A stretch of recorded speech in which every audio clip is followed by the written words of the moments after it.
Avec la situation à Homs, en Syrie, où deux journalistes, une américaine et un français, ont trouvé la mort hier, et c'est la une de Libération. La répression à Homs, l'enfer de Homs est à la une de ce matin du quotidien, dont l'envoyé spécial Jean-Pierre Perrin a quitté la ville précipitamment samedi dernier, mais il a rapporté tout de même de la ville rebelle ce reportage dont les premiers mots sont à la une de Libération ce matin.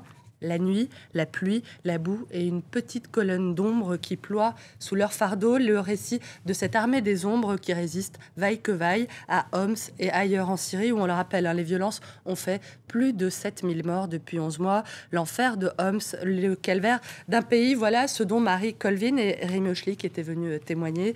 Sans ces témoignages, rappelle Libération, Al-Assad, comme tant d'autres avant lui, aurait pu continuer impunément à tuer et à torturer son peuple. Certes, leurs récits, leurs images peuvent sembler de faibles barrages à la barbarie, mais ils sont en réalité d'autant plus nécessaires. Rémi Ochlig et Marie Colvin, dont vous parliez, leurs visages sont également à la une du Figaro, qui revient ce matin sur aussi ce resserrement de l'écart entre Nicolas Sarkozy et François Hollande. C'est un sondage dont on a déjà parlé hier, qui montre que les deux candidats seraient désormais au coude à coude. Il fera jeu égal au premier tour. 28% pour François Hollande contre 27% pour Nicolas Sarkozy. Le président sortant qui était hier soir à la télé pour expliquer en quoi va consister son programme en matière d'emploi, Nicolas Sarkozy entend défendre désormais la valeur travail, rapporte le Figaro, qui détaille ce matin les principales mesures qu'il a annoncées hier pour renouer, je cite, avec la justice sociale. Au menu des baisses des charges sur les bas salaires, un travail d'intérêt général pour les bénéficiaires du RSA et notamment une interdiction des retraites chapeau pour les grands patrons.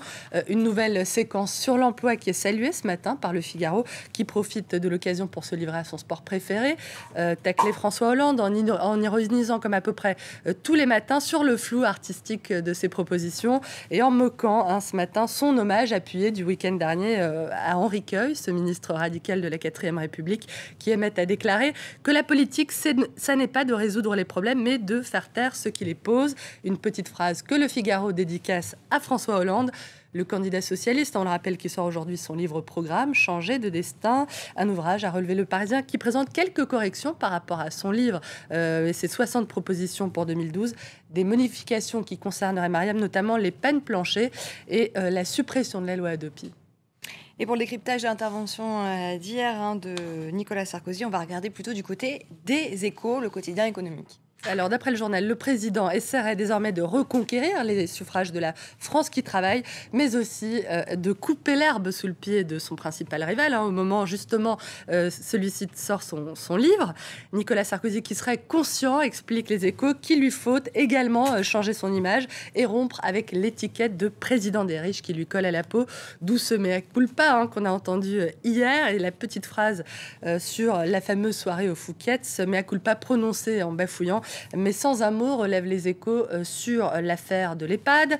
À noter également au chapitre présidentiel du jour, la décision annoncée ce matin, c'était annoncé hier, c'est ce matin dans le journal, du candidat de chasse, pêche, nature et tradition de renoncer à se présenter en avril prochain. Une info qu'on a lue sur le site de Libération. Frédéric Nius a déclaré qu'il n'était pas en mesure d'obtenir les 500 signatures nécessaires et qu'il allait se ranger derrière Nicolas Sarkozy. J'ai envie de vous dire, Hélène, qui part à la chasse perd sa place. Et puis, il est toujours question ce matin de la mise en cause de DSK dans l'affaire du Carlton de Lille. C'est dans le Figaro. L'ex-patron du FMI a été entendu par les policiers sous le régime de la garde à vue avant de ressortir libre de son audition de 33 heures. Mais à en croire le journal, ses ennuis ne seraient pas terminés puisqu'il pourrait être mis en examen pour proxénétisme. Le Figaro qui fait état également de ses propos que DSK aurait tenus au téléphone dans le cadre d'une autre affaire, propos révélés par des écoutes téléphoniques. Au cours d'une conversation, DSK aurait lâché, Mariam, quant aux journalistes, c'est vraiment des pourris, tous, on va pas les rater. Ils vont pas le rater non plus, sans doute, les avocats de Nafissatou Diallo qui suivent de très près cette procédure française. C'est ce que rapporte Libération, qui nous annonce que la première audience du procès civil de DSK à New York pourrait avoir lieu ces prochaines semaines. Et on termine avec deux unes, celle de l'UMA et celle de La Croix. Alors l'Humanité s'est intéressée à la jeunesse française et à ses aspirations pour cette présidentielle. Des jeunes Français qui se perçoivent comme une génération sacrifiée et qui disent qu'ils ne croient pas beaucoup à un meilleur avenir.